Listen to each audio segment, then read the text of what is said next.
What's going on, everybody? Welcome back to Sports Gambling Daily for a Sunday, May 5th. Thank you so much for spending a little bit of your day here with me. My name is Jared, and if you are new here, well, welcome to the show. Basically, what we try to do here is post daily sports betting content where I give you my picks, my plays, my breakdowns, and for my systems. And basically what those systems are designed to do are they're designed to find matchups that we can exploit for profitability. So if that sounds like something you're interested in, consider hitting that red subscribe button. Consider hitting that thumbs up button if you like the video. Now, let's talk a little bit about yesterday. All right, so yesterday we went 2-2 on our plays. So we are total at 145 wins, 126 losses, right under 20 units on the season thus far. Not too bad. We average about 77 units per season. So we are right on track for that particular result. Now, yesterday we had the Marlins run line that did not win for us, and we also had the Twins versus the Yankees. Very unfortunate there. That game was trending under the whole freaking game until the end towards the end. So we took the L there. However, the Nats pulled out a stunner for us last night after being down. Was it 8-5 at one point, and then, or maybe it was 7-5, and then also the Royals. That was a no-doubter. So Homer Bailey came through, pitched amazing, and the Royals ran off 15 runs versus the Tigers. So pretty freaking good for the Royals. Now, hey, come check out the Discord. The Discord is where it's at, guys. We have almost 600 members. This is a little sample of what it looks like. Now, basically what the Discord is designed to do is we have everybody comes in there as a collective unit to have one purpose, and that's to beat the book and help everybody out. So it's just not all about me. Actually, it's not about me at all. If you want any of my plays or any of my extra plays, or you want to see any of my my results dating back to like 2005, or I think it's 2005, then that's the place to be. I mean, like, you'll find all that there, but also you will also come across so many knowledgeable people in there. We have people in the voice chat during games that help people with live betting. We have people on the text chat to basically, just talk about stuff. So, and it's all sports related. It's a great community, and the camaraderie is real. So come check it out. You will not be disappointed, and it's free. Hey, how do you get in there? Well, you got to come over here to Instagram. This is what the Instagram page looks like. Come over to Sports Gambling Daily. Send me a direct message. I will talk to you.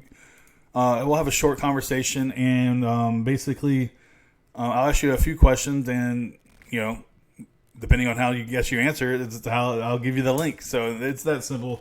It's not a big deal. Just come on over here and do that. All right, let's go ahead and jump into today's plays. I have 6 plays for you guys, and I'll probably have more, and I will post extra plays in the Discord if you're interested in. I'm not going to post them on YouTube because I'll probably forget, but I'm on the Discord all the time. All right, so let's jump into the first matchup. We have the Royals taking on the Tigers. I mean, go figure, the Royals, right? So we got Brad Keller taking on Spencer Turnbull. This game first pitch is at 1:10 Eastern time in Detroit. All right, now Keller, he came off a 5-game suspension and was rusty versus the Rays. He gave up 4 runs through the first 2 innings. He did end up lasting 5 innings where he gave up 6 hits and an additional run while walking 3 and hitting a batter. Excuse me. All right, now Spencer Turnbull. This guy finally got a couple wins under his belt for his career. He had been basically a tough luck loser there for the minute.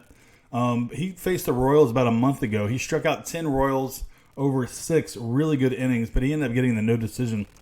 All right, Turnbull, he is basically on fire lately. He's only allowed 1 earned run in the past 17 innings over his last 3 starts. And, of course, that's where he got his 2 major league wins. Now, I think Turnbull is performing above expectation, and I think Brad Keller is performing below expectation. So, and also, we're going to base this off of a little bit of momentum from yesterday's matchup, running off 15 runs.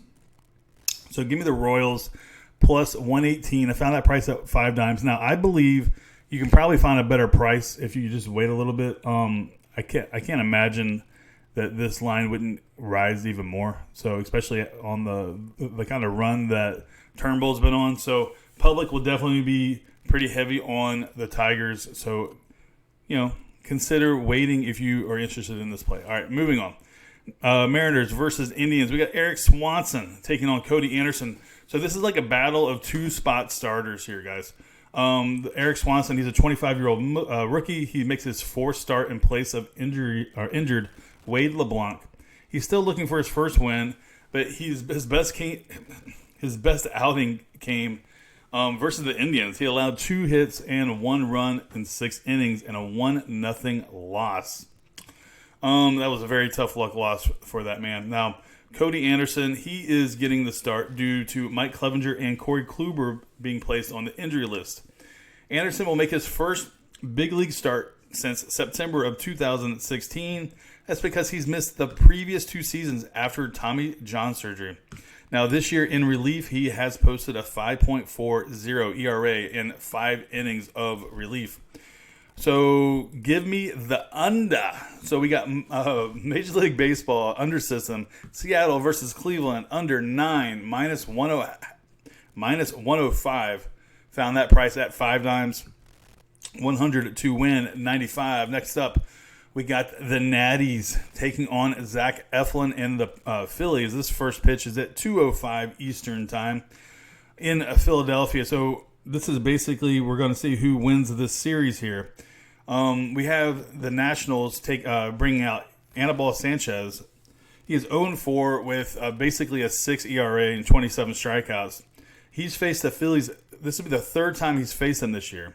In his first 7, so he started 7 times. He's gone against the Phillies 3 out of those times. He's completed 6 innings just once this season, and his strikeout to walk ratio is awful at 1.50. It will be by far the worst in any full season of his career. All right, so Zach Eflin. So obviously Anibal Sanchez is, in my opinion, he's not the best pitcher, but he has been better than he has been pitching thus far in his career. So I feel like he is pitching below expectation. Zach Eflin, 3-3, 26 strikeouts.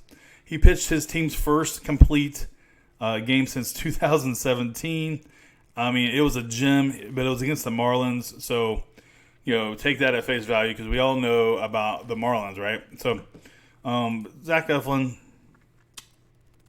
I can see it being a little bit of a letdown here. So, give me the Natties again, plus 150 at Bookmaker. 100 to win 150. All right, next up, we got the Dodgers taking on Nick Margevich and the Padres. This first 4:10 Eastern time start in Petco Park. So we got Maeda versus Margevich. So Maeda, he had a choppy start to start the season, but he showed improvement against the Giants in San Francisco on Wednesday. He had 5 scoreless innings despite plenty of traffic on the bases. The righty strikeouts are down and his whip is up, which is not particularly a good combo. But this guy is a wily veteran. He comes from overseas. He's one of the better pitchers overseas. So here, he's got the right stuff. He has a bunch of different arm angles he can showcase and a bunch of different pitches. So I like Maeda a lot. Now, Margevich, this is one of the up-and-coming, really good rookies coming out of the San Diego Padres farm system. But he's dealt with some control issues the last couple starts. He's missing his starts. He's basically driving his catchers wild. He's managed to limit the damage, however. But and the good thing is nobody has really been able to put the wood on Margevich that much. Like, if anything, he's his own worst enemy in certain spots. So I'm taking the under here of 8 at 5 dimes, minus 105, 100 to win 95. All right, next up, we got the Cardinals taking on the Cubs. Adam Wainwright taking on Jose Quintana. This will be a good matchup, fellas. This will be in Wrigley Field. Now, Wainwright is coming off the longest outing of the season, going 6 1/3 innings and only 80 pitches on Tuesday, while allowing 2 runs and a win over the Natties. He won consecutive decisions for the first time since July of 2017. Quintana, he is showing as much polish within his repertoire as he's ever has since joining the Cubs. Now, at the beginning of his season, he was struggling, there's no doubt, but he has definitely figured out whatever ailed him. I know he wasn't getting much offensive production at the beginning of the year from his team, no offensive support. So basically, one of the things he's been doing is he's been utilizing his changeup more, and he's cut back on using his four-seam fastballs. So basically, that's helped with more swing and misses across the board. Now we'll see if, because what happens is teams will start to analyze his pitching trends, and we'll see if people will start adjusting to that. So give me, went too far. All right, give me the Cardinals system to plus 130 at 5 dimes. 100 to win 130. I messed up there. Let's see. Let's change it. 130. Boom. All right. Next up, Minnesota versus the Yankees. Michael Pineda versus Domingo Germán. So Germán's having a hell of a year, and Michael Pineda it's so hot and cold with this guy. So he struggled mildly his last 3 starts. Two of those starts were against the Astros. He allowed a combined total of 15 earned runs and 14 innings. Now, when the season started, he was pretty locked in. He feels as if his slider command has continued to improve as he looks to cut down on mistake pitches. And that's the thing. He keeps leaving out this slider over the plate, and people are rocking it. Now, Germán, on the other hand, he limited the Giants to a single over the first 5 innings before San Francisco broke through in the 6th during his last start. He was charged with 4 runs and 4 hits in 6 innings to earn the win. Now, I will say Germán, for the most part, has been the model of consistency. He had one start, I think it was 2 starts ago, where he got beat up pretty bad. But other than that, he's been pretty locked in, and pretty much the only thing going good for the Yankees and their pitching staff. I guess CC Sabathia has been decent, but yeah. So anyway, give me the under here. I think a lot of if you look at the lines, a lot of public money is going on the over. So I like to fade the public as much as possible. So give me the under 8.5 plus 105. So that's 100 to win 105. All right, guys. So that was a very quick rapid fire of the show. I hope you enjoyed it. I already know I'm going to have some extra plays. I'm pretty sure I'm going to have the Cubs versus Cardinals under. It's looking pretty juicy for me. And let's see. I don't know. Well, I'm sure I'll have a couple other ones. So if you want those plays, come find the Discord. That's where you'll find them.